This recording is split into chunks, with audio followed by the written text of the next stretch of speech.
What's going on, everybody? This is Professor Crypto Banana. So in yesterday's video, I talked about the future of DeFi, specifically around F-NFTs. Yes, financial NFTs. Well, what utility does this bring? Well, a lot of people, they don't want to lock up their tokens for extended amount of time, even though they could be getting really juicy rewards. Why? Because it's locked. They can't sell it. Maybe there's good reasons for it. However, with the power of F-NFTs, this allows people to now sell. Something that wasn't sellable is now sellable, has value. Okay, but then the strategies that can go along with it is just could be mind-boggling, just borrowing against it, leveraging, etc., etc. So I'm excited to see where this goes. Now, yesterday, somebody did comment, said, this video screams of Oath. Now, I know about Oath. They're a token of Byte Masons. I had 1 hour to do some dedicated research today and just say, whatever I find, I want to share with you guys. And I said, this is a great opportunity to get started, so let's do it. But before we get started, gotta let you know, hey, I'm not a financial advisor. This is not financial advice. Everything in this video is just for entertainment and educational purposes only. Keep in mind, I only research for 1 hour, so some of the details could be off. This is just my understanding, so please do your own research and keep in mind that crypto is risky. All right, let's go. Okay, so yesterday's video, this is where I gave the example of locked liquid driver tokens. And then with the partnership with Reverse, this is where they're doing the F-NFTs. So now it's tradable, multiple positions, works like locked liquid driver tokens with the rewards, etc., bribes, all that good stuff. I want to do more research on it. I'm excited. And this is the comment that I'm referring to. Federico Frank said, this video screams of Oath. Okay, well, I actually know a little bit about Oath because Mirasol, he's in the Discord channel. He was talking about it, so I already knew it was on my radar, and I decided now's a good time to do a little bit more research and dive on in. Okay, so much talking. Let's just get straight to the details. Oath is the token, but for what? For Byte Masons. And Byte Masons is not a project, it's more of a group. It's like a collective. Similar to, I got the understanding that's like a software company or for contracting, etc. And their goal, which this is their Twitter page, I'll leave all the links in the description so you can double check what I'm saying, but they leave a tweet right here. And I get the impression that they just want to do the good for the community, meaning they want people to be educated as to what DeFi is. They want to make sure that everything is secure, is safe. If they push out a project, they want to make sure, of course, that it's good, it's great, also has revenue, etc., and helping out other projects, partnering.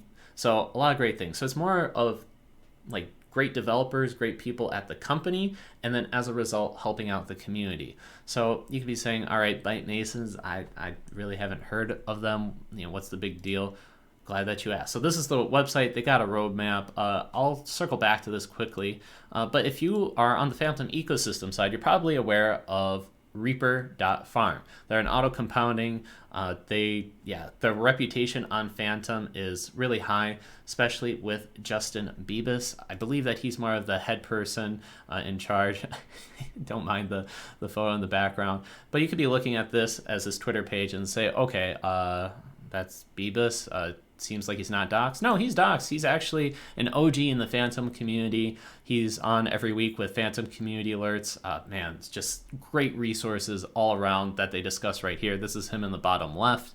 So yes, he is well known in the Fantom community, does a lot of great work, helps out.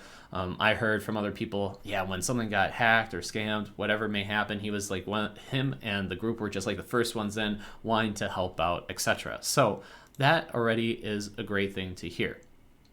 Now, let's go back to the roadmap. Let's see here. So they probably have certain things. I think they're starting right here where, yes, they got out the token. They already had the Reaper.Farm. They were not really focused on getting out the token and the whole revenue. They want to make sure at the core everything was great in terms of the group that they have. They have about like 28 people, and from what I understand, it varies in all different roles that they have, such as they have like 2 security audit, like major security developers, or people that really understand the security. There we go. 5 people that are helping out with the education side to make sure that there's good resources for the community, make sure that people understand. Of course, probably developers, business people, etc. So that's really cool to hear. So it's not just like 1 or 2 people. It's actually a good core group. Now, the whole token, let's talk about that. Let's see here. The way how they did the launch was very interesting.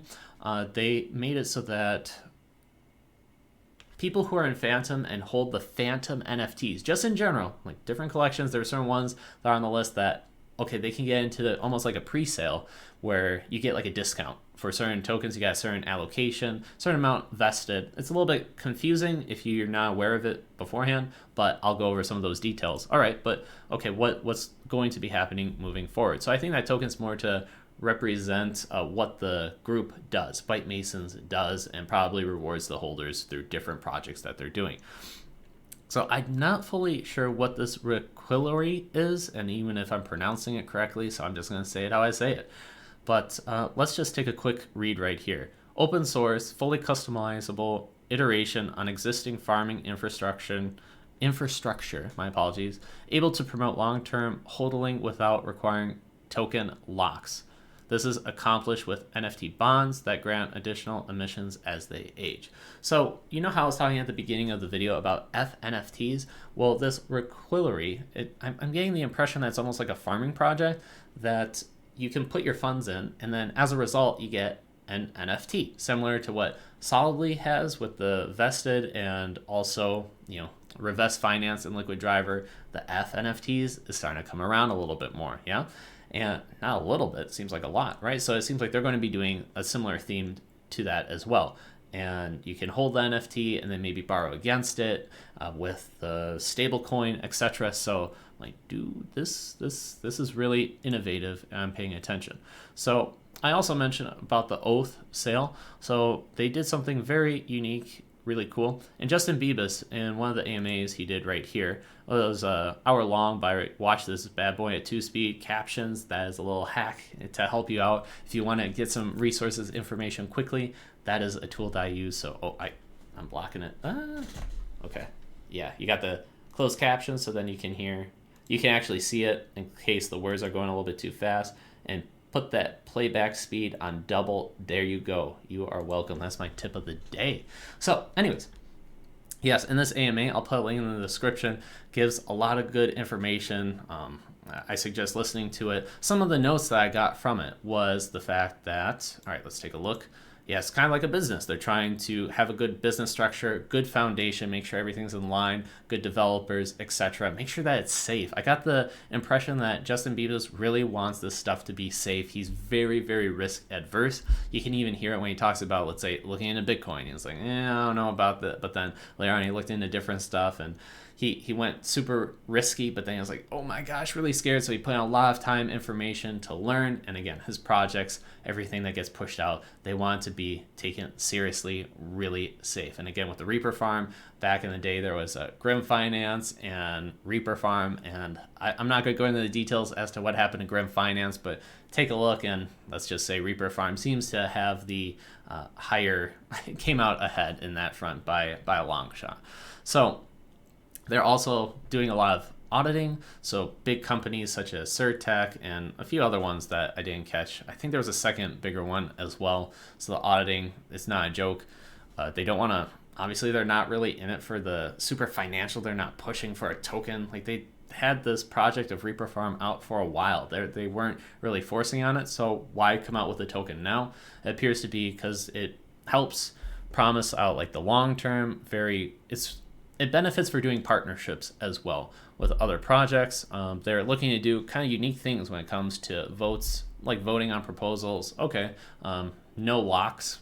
Okay, cool. But then also gauges, which he mentioned a few times that they're really wanting to utilize the gauges and push it to the limit, maybe with the Reliquary farm. So then having some of the Oath tokens, perhaps then you can say like, okay, boost me on these farms over here.